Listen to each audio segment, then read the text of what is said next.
The notice came to her through a woman named Petra, who kept a boarding house on the eastern edge of Cheyenne and who had a habit of leaving newspapers on the parlor table open to pages she thought her residents ought to see. She did not say anything about it. She simply left it there, folded back to the right column, and waited. She read it standing up, still in her coat. Rancher, Northern Montana, seeks capable woman, widow or otherwise. Must not be afraid of distance. Right to general delivery, Sulphur Flats. She folded the paper back the way she'd found it and went upstairs. She had been in Cheyenne 4 months. Before that, Laramie.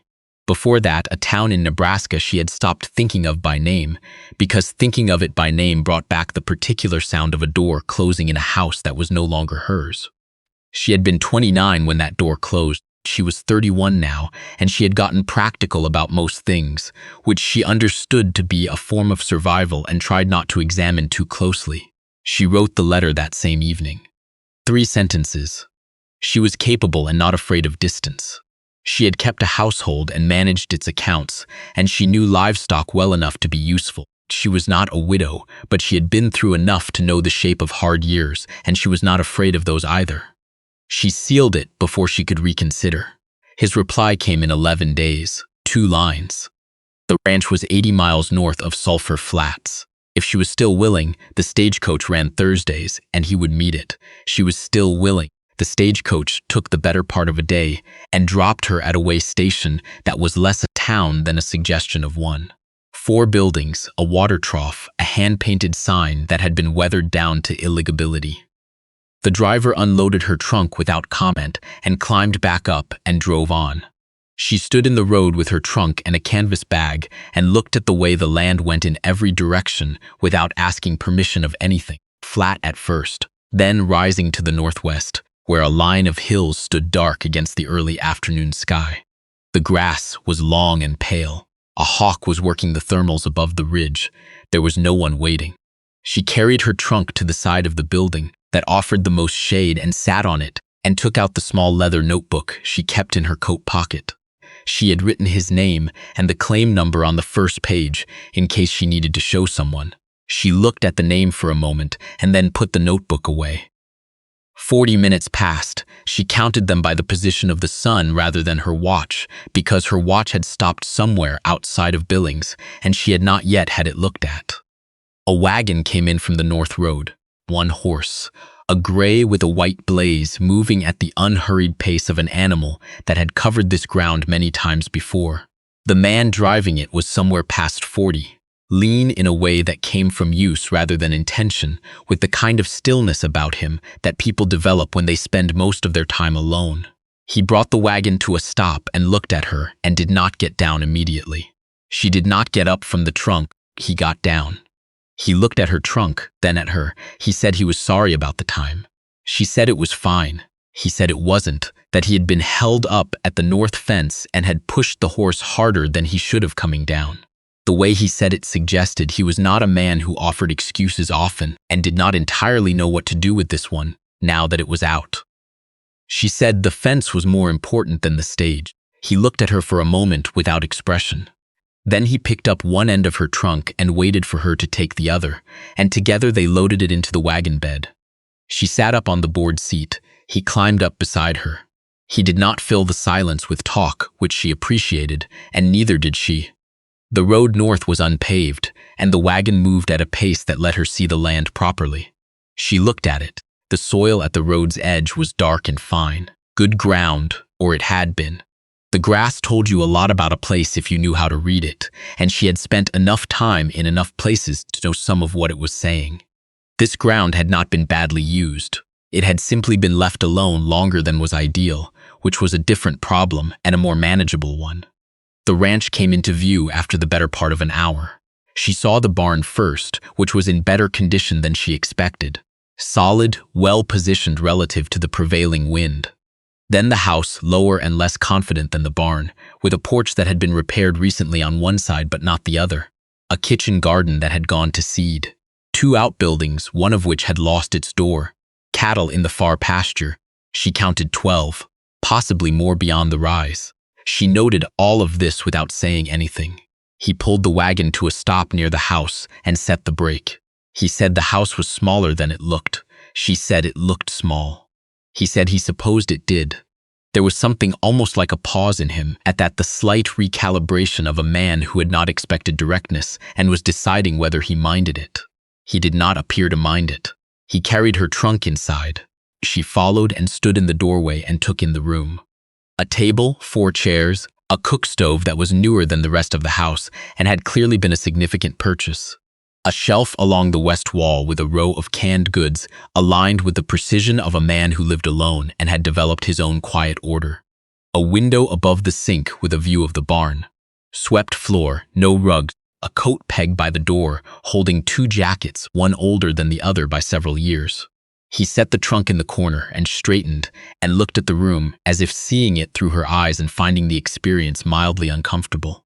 She crossed to the cook stove and checked the firebox. Clean, with good draft by the look of the pipe. She opened the oven door and closed it. The hinge needed oil, but it was sound. She stood and looked at the canned goods on the shelf. Beans, mostly. Some tomatoes. 2 tins of something with labels she couldn't read from the distance. He said he wasn't much of a cook. She said she had gathered that. He told her where the cold box was, outside the back door, under a lean-to, and where he kept the flour and the salt. And then he said he supposed she would find what she needed better than he could show her. It was said without apology, simply an accurate assessment of the situation. She said she would. He went out. She heard his boots on the porch, then on the steps, then the particular sound of a man moving toward the barn with something specific in mind. She took off her coat and found the nail by the door and hung it there. She found the flour. She found the salt. She took stock of what was in the cold box and what was on the shelves and made the kind of mental list that has no paper but stays organized all the same. The beans would do for tonight. There was a joint of something in the cold box, pork by the look of it, that had been there a few days but was still good. She found an onion in a crock under the counter and a dried pepper hanging from a hook she hadn't noticed until the light shifted. She had supper on by the time he came back in, which was later than she expected. He washed at the basin, dried his hands, and sat at the table. She put his plate down and took her own and sat across from him. They ate. Outside, the last of the light was going off the hills in long horizontal bands of yellow, and then nothing. He said the cattle had been down to 14 before winter. He had lost 2 to a respiratory illness he'd caught too late, and 1 to a fence problem he should have fixed before the snow came. He said it, the way a man says things he has already judged himself for, and does not need to discuss further, only report. She asked what he was running them on. He told her. She listened and did not interrupt. When he finished, she said the pasture she had seen from the road looked like it could carry more than what was on it if the water situation was managed properly. She asked about the creek. He said there was one north of the second pasture, but it ran low by late summer. She asked if there was any standing water on the property. He said there was a low spot in the east field that held water into June most years. She thought about that and did not say anything else about it. He looked at her once across the table. A brief and assessing look, not unfriendly, but careful. She was used to being looked at carefully. People in small situations in hard places did that. They were trying to determine whether you were going to be a problem or a help, and they wanted to know before they committed to anything. She let him look. After supper, she washed the dishes, and he went back out for the evening round. She heard him moving through the yard, the barn door, the particular silence of a man who is alone with animals and finds that sufficient. She found a lamp on the shelf and lit it and stood at the window above the sink and looked at the dark yard until there was nothing left to see. The next morning she was up at first light. She found the barn without difficulty. He was already there, working at the near stall with a methodical efficiency that told her he had been doing this alone for some time and had found his rhythm with it. He looked up when she came in. He did not say good morning. She did not say it either. She asked where he kept the grain, and he showed her, and she measured it out for the horse herself. He watched this without comment. The cattle were in the north pasture. She walked the fence line while he moved them to fresh ground. The fence was in reasonable shape for most of its length, but there was a section along the northwest corner where the posts had heaved from the freeze-thaw cycle, and the wire had gone slack in 3 places. She found 2 rocks to mark the spots and kept walking. When she came back to the gate, he was there. She told him about the northwest corner. She told him which posts needed resetting and which needed replacing entirely, and roughly how much wire he would need. He listened with his hat pushed back and his arms crossed, and the look of a man receiving information he already knew, but was hearing organized for the first time. He said he hadn't gotten to it. She said she could see that. There was a pause that was not hostile. He looked at the fence line, then at her. He said she had been on his property 6 hours. She said she had been paying attention. He uncrossed his arms. He said he would get to the northwest corner this week. She said she knew he would, and that was the end of it. The kitchen garden was her next concern. It was a large plot for one person, which told her someone else had kept it before, or he had intended to keep it himself and found the time never materialized. The soil had been turned at least once in the past season. That was something. The beds were still roughly where they should be, though the edges had blurred. She walked the plot and pressed her boot into the soil at several points and crouched once to press her hand flat against the earth. It was cold, still, but not dead. There were things under the surface that wanted to come up when the time was right. She found the seed tins in the back of the pantry, behind the extra lamp oil. She did not open them that day. She noted where they were. Inside, she went through the household the way she went through everything, systematically, without sentiment, making assessments. The cook stove was the best thing in the house. The bedding in the main room was adequate. The floor in the back corner had a soft spot she tested with her heel that would need addressing before next winter, or it would be a problem. She found a mouse in the flour bin that had been there long enough to become a serious matter. She dealt with it and cleaned the bin and put everything that needed protecting into tins. She found the household ledger on the shelf above the coat pegs. She did not open it. She noted where it was. He came in at midday and found the kitchen smelling like bread. He stopped in the doorway and looked at the loaf on the counter with an expression she could not entirely read. Something between surprise and the more complicated feeling of a man remembering something. She put his plate on the table. He sat. She stood at the counter and ate from her own plate because the table only had room set for one in the habit of the place, and she had not yet decided to change it. He said the bread was good. She said the flour was about to turn and it had seemed like the right use for it. He nodded. He ate. She watched him the way she watched everything, quietly and without appearing to. He was a man who had been managing on diminished expectations for long enough that he had stopped noticing the diminishment. That was the thing she saw most clearly. Not that he had given up, exactly, but that his idea of what was possible had gotten smaller without him choosing it. The bread surprised him not because it was exceptional bread, but because he had forgotten that bread was a thing a kitchen could produce. She thought about that while she washed the plates. In the afternoon, she walked the property properly. She did not ask permission. She took the fence line east, then cut north across the second pasture, then followed the tree line to where the creek ran low between its banks. He had told the truth about the creek. It was narrow and moving slowly, not with the force of a water source that could be depended upon. She stood on the bank and looked north where the hills began and thought about where water would collect.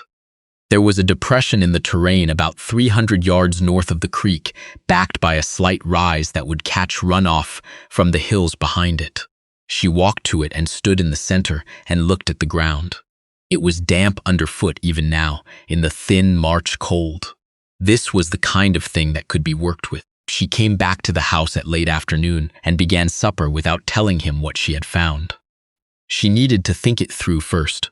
She was not the kind of person who reported half-formed things. He came in at his usual time and they ate, and he said the northwest fence was half done. She said that was good progress. He said he'd had help from a neighbor, a man named Clement from the property east of the creek, who sometimes came over when there was fence work. She registered the name and said that was good of him. After supper, he sat with his coffee longer than he had the night before. She was at the table across from him, working through the mending she had started the previous evening. A pair of his work gloves with the left thumb gone through, a shirt with a pocket half detached. He said she had found the creek. She looked up. He said he had seen her tracks in the soft ground along the bank when he came back from the northeast fence. She said she hoped that was all right. He said it was his property and he supposed she could walk where she needed to walk. He said it without edge. He was simply being accurate. She set the glove down. She told him about the depression north of the creek and what she thought about the runoff. She told him what she had felt underfoot, the damp even in early March, and what that suggested about what was under the surface. She told him that if the depression were shaped slightly differently and the natural flow directed, he might have a reliable water source for the east pasture through late summer, and that might change what he could graze there and when. He was quiet for a long moment. He said he had walked that ground 100 times. She said she knew that. She said it sometimes took someone from outside to see the shape of a place because a person who had always been in it stopped seeing it as something that could be different. He looked at her across the table with the lamp between them and the darkness outside the window and the fire dropping low behind her. He said she had been here 2 days. She said she was aware of that. He did not say anything dismissive. He did not say anything encouraging. He looked at his coffee and turned the cup once, slowly, and then he said he would go look at it in the morning. She picked up the glove and went back to the mending. He stayed at the table another 10 minutes or so, quiet, and then he went to bed. She sat for a while after he was gone. The fire needed feeding. She fed it. The wind was moving against the house, in the particular way it did here. She was already learning its patterns.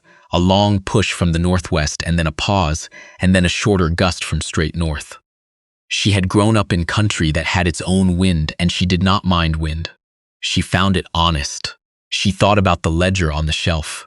She thought about the seed tins in the pantry. She thought about the soft spot in the floor in the back corner. There was a great deal to do. She was not overwhelmed by this. She was, if anything, comforted by it. By the specificity of the problems and the fact that they were the kind that yielded to attention and effort over time. She had lived through problems that did not yield to anything, and she knew the difference. She went to bed.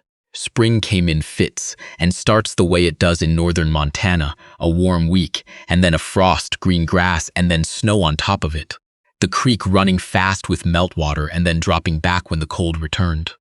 She planted the kitchen garden in 2 stages, the cold hardy crops first, and then the rest when the soil said it was time rather than when the calendar said it was time. She had learned not to trust calendars in this latitude. The cattle were on better ground than they had been. He had moved them according to what she'd suggested about the east pasture water situation, and there were 12 of them now in the east field that had only held 7 the year before. Clement had helped with the water work on a Saturday in early April, a quiet man with large hands and a practical manner who looked at her project in the low ground and said it was a good idea without making a ceremony of it. She had appreciated that. The garden came up straight. She stood at its edge on a morning in May with her hands on her hips and felt the sun on the back of her neck and looked at the rows, beets, carrots, onions, a long run of pole beans, 2 varieties of squash she had found seeds for in the back of the tin. It was not a showpiece garden. It was a working one, which was the better thing. He had replaced the floor in the back corner in April. She had mentioned it once, noted where the lumber was, and said nothing after that. He had gotten to it on a rainy Saturday when he couldn't work outside. He did it without asking whether he was doing it right, which told her he had done it before. She had opened the household ledger by then. She had not made a ceremony of that either. She had simply taken it down one evening and sat at the table and gone through it with the same attention she brought to everything. It was not as bad as she had feared. It was not good. He was managing on thinner margins than he appeared to, and there were 2 accounts in town, at the general store, run by a woman named Vera, and at the feed and supply, that were carrying balances that needed attention before the year was out. She put the ledger back where it lived and thought about it for 2 days before she said anything. When she did say something, she waited until after supper, the same way she had waited with the water project. She put the facts on the table the way you set down a tool you want someone to pick up, plainly, without drama, leaving space. He listened without interrupting. When she finished, he was quiet for a moment. He said he knew about the accounts. She said she had assumed he did. He said he had meant to get to them, and the year had gotten away from him. She said years had a way of doing that. He looked at her then, a long and level look that she held without turning away from. He said there was timber on the North Ridge he had not touched in 3 years, that he had a standing arrangement with a buyer in Sulphur Flats who would take what he could bring in. He said he had not gotten to it because it was a 2-person job to move the larger sections, and he had not had a second person's. She asked when the buyer needed it by. He said the buyer had asked after it twice in the past month. She said she could work the North Ridge. He looked at her. She said she had done timber work before, not felling but moving and measuring and stacking. And she was not delicate. She said it without emphasis, simply as information. He was quiet long enough that she thought he was going to say no, and she had already decided not to push. It was his operation and his account and his decision. But then he said, "All right, Saturday if the weather held." The weather held. They worked the North Ridge from early morning until the light failed. It was hard work, and she did not pretend otherwise. Her arms ached by midday, and she took the breaks when he called them without pride. He did not push the pace harder than she could keep. He called the breaks with the same timing he would have called them working alone, which she appreciated because it meant he was not managing her, only managing the job. By the end of the day, they had more than she had expected loaded on the wagon. He sat on a stump at the edge of the clearing and looked at it and was quiet for a while. She sat a few feet away on a fallen section and stretched her back and looked at the same pile. He said it was a good day's work. She said it was. He looked at the sky, which was going orange in the west over the ridgeline. He said she had not told him she knew timber work when she wrote the letter. She said she had not known if it would be relevant. He said most things were relevant. It was a mild rebuke offered without heat. She said she would try to remember that. He looked at her, and there was something in it that was different from the careful assessing looks of the first days. It was not warmer exactly, but it had more of him in it. She had come to understand that he was not a man who showed things on the surface of his face. He showed them in smaller ways. The way he had started leaving the coffee on the stove for her in the mornings. The way he had, without being asked, built a shelf in the corner of the room she used, set at a height that suited her, using good wood from the stack by the barn. The way he answered her questions fully now, the way a man answers someone he has decided is worth answering. She said they should get the wagon down before the light went entirely. He stood. He said yes. They drove back in the long quiet of late day, the horse steady on the familiar road, the timber rattling slightly in the wagon bed. She looked at the land going past. She knew this stretch of road now in the way you know things you have traveled many times, by the particular lean of a fence post, the color of the grass at a certain crossing, the place where the road dipped, and she had learned to brace her foot on the boards. The ranch house came into view at the bottom of the slope. Smoke from the chimney because she had banked the fire before they left. The garden visible from the road, green and organized against the brown earth. The barn with the door she had oiled 2 weeks ago, and that swung properly now. She looked at it. She did not say anything about it, but she looked at it the way you look at a thing you have had some part in making better, and felt something that did not require a name. He delivered the timber the following week and settled both accounts in Sulphur Flats.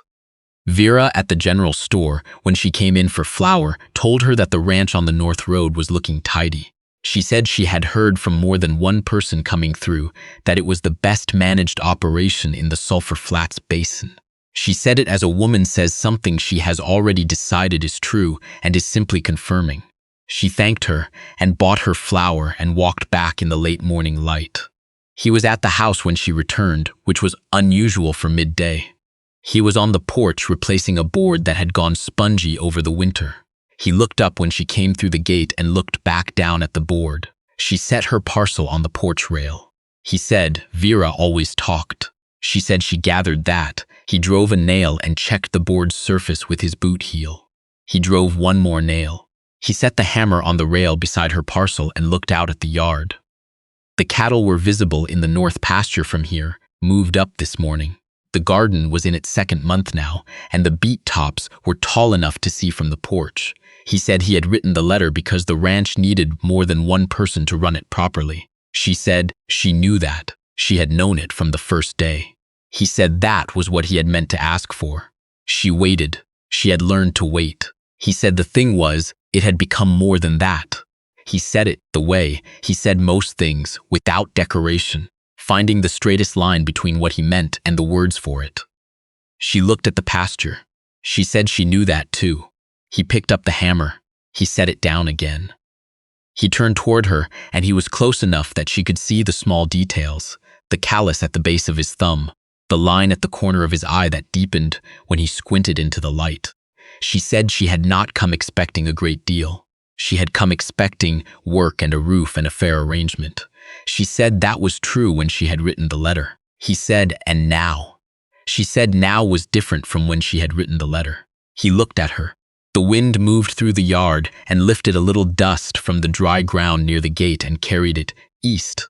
In the north pasture, the cattle moved their slow, patient shapes across the hillside. The garden stood in its rows. The barn door hung straight on its oiled hinge. She put her hand on the porch rail between them. Not reaching, only close. He put his hand over hers. He did not say anything. She did not say anything. The land ran out in every direction, wide and old, and not interested in what they made of it. It would be what it was regardless, but they were here, and the work was theirs, and the days going forward were something she had stopped being afraid of, which was its own kind of answer. The summer went long and warm. The hay came in well. The east pasture held water into August for the first time in memory. Or so Clement said when he helped with the cutting in late July, and he was a man who did not say things for the sake of saying them. She had come to trust his assessments. He had come to direct certain questions to her when he came by. Questions about the cattle, about the rotation, once about a problem with his own well that she had some thoughts on. She gave her thoughts plainly, and he received them the same way, and they understood each other. The porch was fully replaced by September. She had helped with the far end while he did the section nearest the door, working from opposite ends toward the middle in a companionable silence that was, by then, as natural as the sound of the wind. When they met in the middle, he tested the last board with his heel, and it was solid, and he nodded once. She stood and looked at the porch and looked at the yard, and the garden going to its autumn bronze and the pastures beyond and the hills behind all of it. He stood beside her. Not close enough to crowd, close enough. She said it had been a good summer. He said it had. There was nothing more that needed saying. The hills held the late light a long time that evening. Going from gold to amber to the deep rose the sky does when it is settling in for the night. And they stood on the solid new boards of the porch and watched it go. And neither of them moved to go inside until the dark had fully come, and the first stars showed over the ridge to the east.